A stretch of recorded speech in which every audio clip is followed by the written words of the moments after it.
just a few tips and tricks when you're adding things into your studio.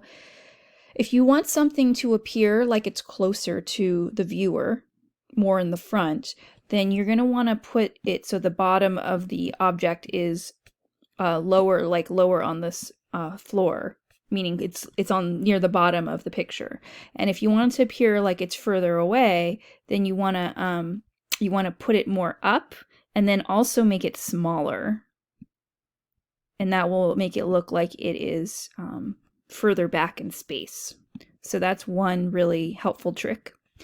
Another really helpful trick is when you add another image in and you want it to overlap, but let's say that I want the table. Well, first of all, one thing I can do is actually flip the image. So I can do format options, and I can do size rotation, and I can flip it and make it face the other way.